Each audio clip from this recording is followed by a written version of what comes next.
If it's news, it's got to be Nationwide 90 FM. Good afternoon, I'm Elizabeth Bennett with the details.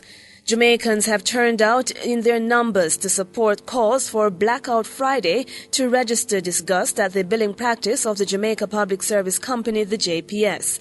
We've been getting calls in our newsroom regarding the overwhelming support to the calls. A heavy police presence is now at the Ruthven Road office of the Jamaica Public Service Company in the corporate area, where a peaceful protest is being staged. Abka Fitz-Henley has more in this report. When we arrived at the Jamaica Public Service Customer Service Facility on Ruthven Road minutes after 11 this morning, there was a gathering of about 25 persons, all dressed in black. Some we spoke of expressed disgust at the high energy bills being received from them by the JPS, and one woman, a very old woman whom we spoke to, who lives in Independence City in Portmore in St. Catherine, complained of having her bill double from $8,000 to $16,000 in a very short space of time. She says she has paid her bill and has had her light cut off, and she's presently without light.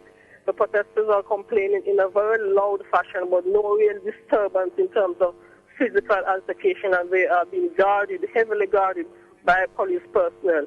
No communication so far between the protesting persons and the members of the Jamaica Constabulary Force. Of course, the political representation is here. Members of the PNPYO are here, headed by its president, Junior Rose, who of course is expressing displeasure at the whole insensitivity of what he has described as the oppressive conduct of the Jamaica Public Service.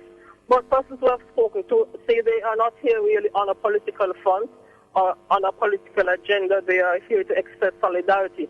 Motorists have passed and hung their horns, and some motorists have stopped in what they say is an impromptu show of support to the protesting community, and of course showing their support over the whole protest in relation to the Jamaica Public Service Bill. Reporting from New Kingston, the headquarters of the Jamaica Public Service Company on Northford Boulevard, Abka Fitz-Henley for Nationwide News. Meanwhile, Black Friday has also gained traction in Spanish Town in St. Catherine and as well Christiana in Manchester. In Spanish Town, the symbolic protest is receiving overwhelming support. Hundreds of commuters in the parish can be seen wearing black as a sign of their displeasure with the JPS. The owner of Soane's Wholesale in the town, Sonia Lee, says she has had her own struggles with the Light and Power Company. Ms. Lee says she's in full support of the protest and thinks it should go further. I'm in total support of protesting, and I think it should even go further than protesting. Because of the monopoly, you are treated any old way.